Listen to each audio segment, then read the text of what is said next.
மகாராஷ்டிரா, ஜம்மு காஷ்மீர், ஹரியானா, ஜார்க்கண்ட் என்று இந்த ஆண்டு இறுதிக்குள் 4 மாநில தேர்தல் நடக்க இருக்கிறது.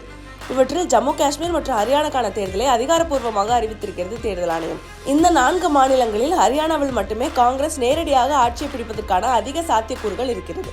இதனால் இந்த மாநிலத்தில் கூடுதல் கவனம் செலுத்தி வரும் காங்கிரஸ் வேட்பாளர் தேர்விலும் மிக கவனமாக இருப்பதாக தெரிய வருகிறது. தேர்தலுக்கான வேட்பாளர்களை தேர்ந்தெடுக்க ஸ்கிரீனிங் கமிட்டிகளை நியமித்திருக்கிறது காங்கிரஸ் தலைமை.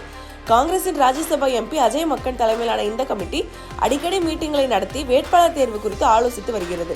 அதன்படி தற்போது வரை சில முக்கியமான முடிவுகளை கட்சி தலைமையும் இந்த ஸ்கிரீனிங் கமிட்டிகளும் எடுத்திருப்பதாக தெரிய வருகிறது. காங்கிரஸில் காலம் காலமாக பின்பற்றி வரும் சில நடைமுறைகளையும் இத்தேர்தலில் உடைத்தெறிந்து தேர்தலின் வெற்றிக்கு வழிவகுக்கும் முக்கியமான திட்டங்களை தீட்டி வருகிறது காங்கிரஸ். அதன்படி தொடர்ந்து 2 முறை தேர்தலில் தோற்றவர்களுக்கு இம்முறை வாய்ப்பு வழங்க வேண்டாம் என்று முடிவெடுத்திருக்கிறது கட்சி தலைமை. கட்சியில் முக்கியத்துவம் பெற்ற சீனியர் தலைவராக இருந்தாலும் கூட 2 முறை தொடர்ந்து தேர்தலில் தோற்றிருக்கும் பட்சத்தில் மீண்டும் அவருக்கே வாய்ப்பு வழங்குவது முறையாக இருக்காது என்று கட்சி முடிவு செய்திருப்பதாக தெரிய வருகிறது. இரண்டாவதாக, கடந்த 2019 ஹரியானா சட்டமன்ற தேர்தலில் காங்கிரஸ் சார்பாக போட்டியிட்டு அவர்களில் 31 பேர் எம்எல்ஏவாக தேர்ந்தெடுக்கப்பட்டனர். அதைத் தொடர்ந்து இப்போது சிட்டிங் எம்எல்ஏக்களாக இருக்கும் அனைவருக்கும் மீண்டும் போட்டியிட வாய்ப்பு வழங்கப்படும் என்று எதிர்பார்க்கப்பட்டது. ஆனால் அதற்கு முட்டுக்கட்டை போட்டிருக்கிறது கட்சி தலைமை.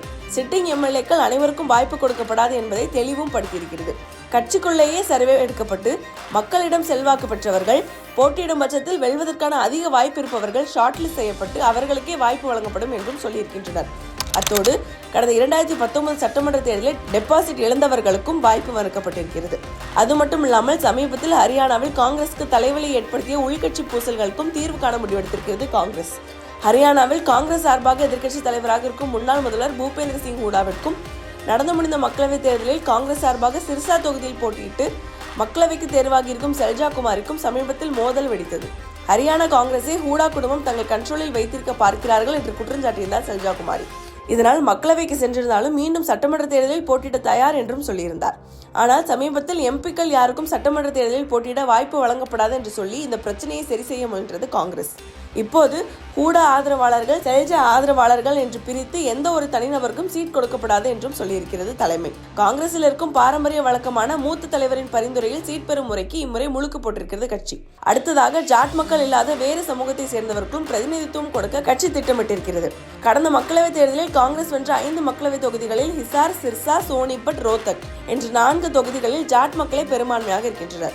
ஆனாலும் ஜாட் மக்களை நம்பி மட்டுமே களத்தில் இறங்க முடியாது என்ற காரணத்தால் ஹரியானாவின் மற்ற முக்கிய சமூகங்களான அஹீர்ஸ், பஞ்சாபிஸ், வைஷ்யஸ்க்கு பிரதிநிதித்துவம் கொடுக்க முடிவெடுத்திருக்கிறது காங்கிரஸ். காங்கிரசின் இந்த வெற்றி வியூகங்கள் தேர்தலில் அவர்களுக்கு கை கொடுக்குமா என்பதை பொறுத்திருந்துதான் பார்க்க வேண்டும்.